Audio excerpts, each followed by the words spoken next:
కేవలం సర్టిఫికెట్ మాత్రమే కాదు, రియల్ టైమ్ AI నాలెడ్జ్ తో మీ IT డ్రీమ్స్ నెరవేర్చుకునే golden chance V Cube software solutions. పరిస్థితి వస్తే వాళ్ళని షూట్ చేసేవాళ్ళు, షూటెడ్ సైట్ ఆర్డర్స్ ఉండేవి అనేది మేము చాలా ఫ్రీ హ్యాండ్ ఇచ్చాము, వాళ్ళకి కావాల్సినటువంటి పర్మిషన్స్ ఇచ్చాము, ఇవన్నీ చేశాము అనే మాట చెప్తుంది. బట్ రాజీనామాకి సంబంధించి ఎందుకని ఇమ్మీడియట్ గా రెస్పాండ్ అవ్వలేదు కేంద్రం?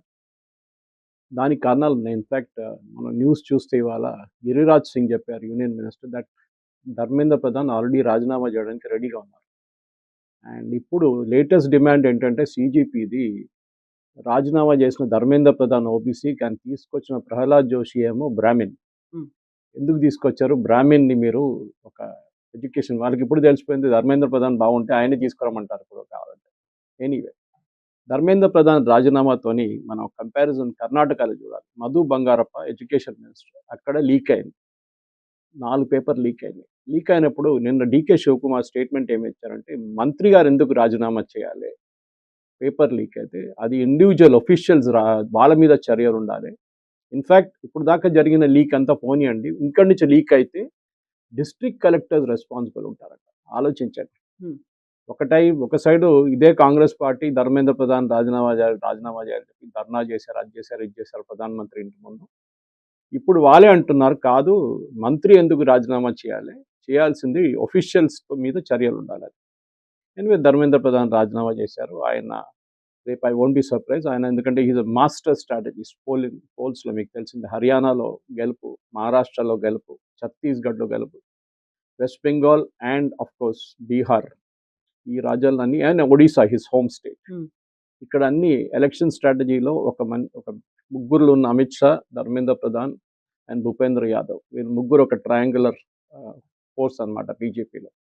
సో బహుశా రాబోయే ఉత్తరప్రదేశ్ ఎలక్షన్లో ధర్మేంద్ర ప్రధాన్ని కీలకంగా ఒక పొజిషన్ ఇస్తారు.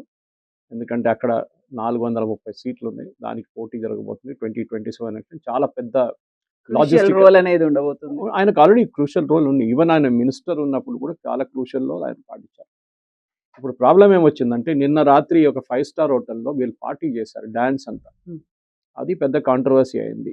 చనిపోయిన వాళ్ళ పేరెంట్స్ అడుగుతున్నారు, దీనికైనా మేము మిమ్మల్ని సపోర్ట్ చేసింది, 5 స్టార్ హోటల్ వెళ్ళి డ్యాన్స్ చేయడానికి చేశారా, ఇదేనా మీ రియల్ కల్చర్ అని చూపించారు.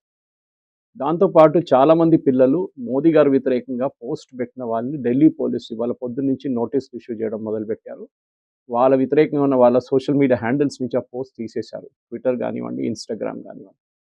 ఇప్పుడు చాలామంది ఏడుస్తున్న, కేరళలో ఒక ట్రాన్స్జెండర్ ఉంది, ఆమె మోదీ గారు అమ్మగారు మీద ఆరోపణ చేశారు, మోదీ గారు నాన్నగారు చనిపోయిన తర్వాత 4 సంవత్సరాల తర్వాత మోదీ గారు పుట్టారని చెప్పేసి. అట్లాంటి ఆరోపణలు ఎప్పుడు చేయకూడదు.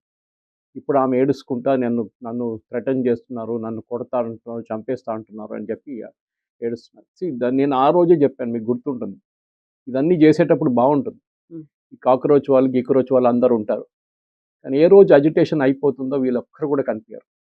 అది మనం ఢిల్లీలో జామియా మిలియా ప్రొటెస్ట్లో చూసాం, జాదవ్పూర్ యూనివర్సిటీలో చూసాం, వెస్ట్ బెంగాల్. ఆ పిల్లల మీద ఇప్పుడు కూడా కేసులు నడుస్తున్నాయి. వేరే అజిటేషన్ చేసిన వాళ్ళందరూ మాయమైపోయారు కంప్లీట్గా. కాంగ్రెస్ వాళ్ళు కానీ, సమాజ్వాదీ పార్టీ కానీ, వెస్ట్ బెంగాల్లో తృణమూల్ కాంగ్రెస్ కానీ, వాళ్ళు ఎవ్వరు సపోర్ట్ చేయట్లేదు ఈ పిల్లల్ని. ఇప్పుడు బీహార్లో చూడండి, అరెస్ట్ చేశారు చాలామంది. ఈవెన్ ఇప్పుడు CJP వాళ్ళు చెప్తున్నారు, ఎవరెవరు క్రిమినల్ యాక్టివిటీ చేశారో మీరు వాళ్ళ మీద చర్యలు తీసుకోవచ్చు. గవర్నమెంట్ ఏం చెప్పారంటే, అష్యూరెన్స్ మేము మీ మీద కేసు విత్డ్రా చేస్తామని. And law and order is a state subject, central government దాంట్లో ఏం చేయలేరు. అది కూడా కాదు, సపోజ్ మీ కారు ధ్వంసం చేశారనుకోండి రైట్స్లో, మీరు కోర్టుకి వెళ్ళి FIR ఫైల్ చేసుకొని మీరు కాంపెన్సేషన్ క్లెయిమ్ చేయొచ్చు. ఎవరి దగ్గర నుంచి, ఎవరు ఆర్గనైజ్ చేశారో వాళ్ళ మీద నుంచి. సో మొన్న ఢిల్లీ హైకోర్టులో ఒక పిటిషన్ ఫైల్ చేశారు, and Delhi high court has accepted it that ఏదేది నష్టాలు జరిగిన, రెస్టారెంట్ మీద రాళ్ళు విసిరారు, చాలా గ్లాసెస్ పలిపోయినాయి, రెస్టారెంట్ ఫ్రంటేజ్ అంతా పోయింది కొనాట్ ప్లేస్లో, కార్లు ఆల్మోస్ట్ ఒక 26 కార్లు కొంచెం చేశారు, ప్రైవేట్ కార్స్, దాని మీద ఉన్న చర్యలు, ఇట్లాంటి చాలా మటుకు డ్యామేజెస్ కోసం ఫైల్ చేశారు. ఇప్పుడు అభిజిత్ అంటున్నారు, సౌరవ్ అంటున్నారు, మేము ఆర్గనైజ్ చేయలేదు, ఇది మేము ఓన్లీ ఫెసిలిటేట్ చేసాం, ఆర్గనైజ్ చేసిన వాళ్ళు చాలామంది ఉన్నారు. ఎనీవే అది కోర్టు అదంతా యాక్సెప్ట్ చేయరు. పాసిబ్లీ వాళ్ళ మూవబుల్ ప్రాపర్టీస్ని ఫ్రీజ్ చేసేస్తారు వారం లోపల. ఇది చాలా మటుకు ఇంపార్టెంట్. మీకు విక్టరీ అన్నారు, కానీ నిన్నటి నుంచి ఒక్కరు కనిపించట్లేదు. అభిజిత్ మేము రెస్ట్ తీసుకుంటాము, ఇప్పటిదాకా మేము సాధించాము, 2 నెలలుగా ఫ్యామిలీలకి దూరంగా ఉన్నాం కాబట్టి ఇప్పుడు మేము పడుకుంటాము, ఫ్యామిలీతో కాస్త గడుపుతాము, మిగతా విషయాలకి టైం ఉంది అనేమాట. 5 స్టార్ హోటల్లో డాన్స్ చేయడం ఫ్యామిలీతో టైం గడపడం. ఎనీవే, పంజాబ్ మినిస్టర్ గురించి రాజీనామా అడిగితే అభిజిత్ దీప్కే అంటున్నారు, my opposition is towards Modi, Hmm. నేను వ్యతిరేకించేది మోదీని, సో తర్వాత చూద్దాం ఇదంతా అంటున్నా. సో వాళ్ళ గేమ్ బయటకు పడ్డది ఈజీగా, ఎందుకంటే 2 రోజులు అయిపోయింది ఇదంతా గేమ్ అంతా. ఇప్పుడు వాళ్ళు కర్ణాటకలో మధు బంగారప్ప ఎవరని చెప్పి ఆనంద రంగనాథన్ గారి పేరుతో చెప్పేదాకా ఆమ్ ఆద్మీ పార్టీ వాళ్ళకి అక్కడ ఉన్న ఎడ్యుకేషన్ మినిస్టర్ పేరే తెలియదు. ఆలోచించండి. అంటే ఆమ్ ఆద్మీ పార్టీ ఎందుకంటే is officially said yesterday Abhijit Dipke that I'm an Aam Aadmi Party man. నేను అరవింద్ కేజ్రీవాల్ గారితోనే ఉంటాను ఎప్పుడు, నాకు పార్టీ నుంచి ఇప్పుడు దాకా నేను రాజీనామా చేయలేదని చెప్పి చాలా క్లియర్గా చెప్పారు. ఎనీవే ఇప్పుడు మీరు చెప్పిన దాని ప్రకారం నందన్ నీలకేని తీసుకొచ్చి మోదీ గారు, మనం చూసుంటారు మోదీ గారు ఒక వీడియో రిలీజ్ చేశారు. ఇన్స్టాగ్రామ్లో రాహుల్ గాంధీ అంటారు నేనే ఇన్ఫ్లుయెన్సర్, దీప్కే అంటారు నేనే ఇన్ఫ్లుయెన్సర్, మా వీడియోలు చూడండి, కాక్రోచ్ జనతా పార్టీ రాగానే 100 million people join the party అని చెప్పారు. మోదీ గారు ఒక వీడియో సెల్ఫీగా తీసుకుని ఒక వీడియో రిలీజ్ చేస్తే 330 మిలియన్ వ్యూస్ వచ్చింది దానికి. అండ్ దాన్ని ఇన్స్టాగ్రామ్ వాళ్ళు when they did the social media audit on that, దాంట్లో 95% ఇండియా నుంచి. ఆలోచించండి. సో కాల్డ్ జెన్జీకి తెలిసిపోయింది ఇప్పుడు ఎవరు యాక్చువల్ సపోర్ట్ ఉందని. దాని తర్వాత ఆయన ఒక కంగ్రాచులేటరీ వీడియో రిలీజ్ చేయాలి, దానికి 190 నుంచి ఇవాళ పొద్దున వచ్చేదాకా 210 మిలియన్ వ్యూస్ వచ్చింది. అండ్ ఈ రోజు కూడా ఇంకొక రీల్ ఇంకొక video. So Modi has realized one thing, ఆయన ఫార్మల్గా కూర్చొని మన్ కీ బాత్ చేస్తున్నట్లు వీడియో చేయక్కర్లేదు, just put a video on the front and it will go viral. So Nandan Nilekani కమిటీని ఎందుకు అపాయింట్ చేస్తారంటే మోదీ గారికి నందన్ నీలకేని గారికి చాలా మంచి వర్కింగ్ రిలేషన్షిప్. ఇన్ఫ్యాక్ట్ కాంగ్రెస్ హయాంలో తీసుకొచ్చింది ఆధార్ తీసుకొచ్చారు, కానీ దానికి లీగల్ శాంక్టిటీ లేకుండా దానికోసం సుప్రీంకోర్టులో స్టే కూడా చేశారు దాన్ని.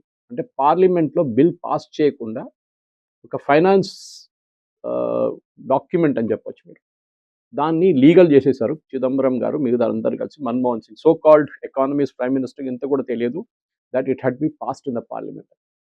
తర్వాత మోదీ గవర్నమెంట్ వచ్చిన తర్వాత తెలిసిపోయింది ఇది ప్రాబ్లం ఉంది, సుప్రీంకోర్టులో స్టే అయిపోతుంది, వాళ్ళు లీగల్ శాంక్టిటీ తీసుకోవడానికి లోక్సభలో పాస్ చేశారు. అప్పుడు మోదీ గవర్నమెంట్కి రాజ్యసభలో మెజారిటీ లేదు, వాళ్ళు దాని గురించి లోక్సభలో మనీ బిల్గా ప్రెజెంట్ చేసి ఆధార్ని పాస్ చేశారు. That was again Nandan Nilekani's master stroke.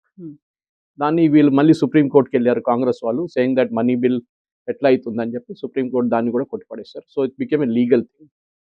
ఈ ఆధార్ బేస్ మీద ఇవాళ మొత్తం దేశంలో ఉన్న ప్రతి డాక్యుమెంటేషన్ నడుస్తుంది. మీకు తెలిసిందే బయోమెట్రిక్ కానీ, మీరు ఒక ప్రధాన్ మంత్రి గ్రామీణ్ సడక్ యోజన కానీ, మీరు ఇప్పుడు వచ్చిన జీరామ్జీ మన్రేగా ముందు ఇప్పుడు దానికున్న బయోమెట్రిక్, ఇవాళ తెలంగాణ గవర్నమెంట్ అన్నాం మేము కోటి రేషన్ కార్డులు ఇష్యూ చేయబోతున్నాం, దాని basis again biometric and Aadhaar. So Nilekani had built up ఆ ఇన్ఫ్రాస్ట్రక్చర్ అన్నమాట. దానికి కావాల్సిన యుఐడిఏ చైర్మన్ కూడా ఉన్నారు, ఆయన యాక్టింగ్ చైర్మన్ ఆ టైంలో. సో ఆయనకు ఆ ఎక్స్పీరియన్స్ ఉంది. ఆయనతో పాటు మనకు తెలిసింది IIT Madras director Kamakoti garu, is a Padma Shri awardee. And ISRO ex chairman Somanath garu, Tapan Deka former IB chief, and Anita Karwal former education secretary and logistics expert. పేపర్లు ఇక్కడి నుంచి అక్కడ మూవ్ చేయడంలో ఎట్లా చేయాలని చెప్పి చాలా మంచి ఎక్స్పర్ట్ అండ్ ఒక లాజిస్టిక్స్ ఎక్స్పర్ట్ మనిషి అమిత్ లాల్ మీనా. దీంట్లో డేకా గారి రోల్ చాలా crucial. Is now an ex, అప్పుడు ఆయన ఐబీ చీఫ్ ఉండే పేపర్ లీక్ అయిన టైంలో.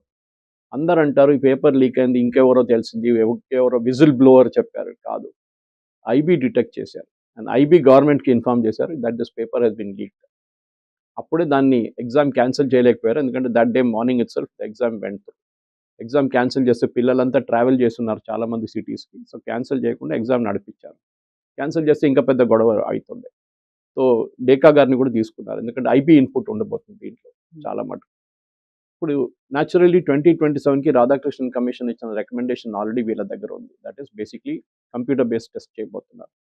అది 2026లోనే చేయాలండే, కానీ గవర్నమెంట్ అన్నారు దానికి కావాల్సిన ఇన్ఫ్రాస్ట్రక్చర్ మన దగ్గర లేదు, టెస్టింగ్ సెంటర్స్ లేదు. దాంతోపాటు ఎన్టీఏలో పనిచేసి 47 మందిని పంపించేశారు, they are temporary staff on contract. దాంట్లో 95% మంది కాంట్రాక్ట్లు ఉంటారు.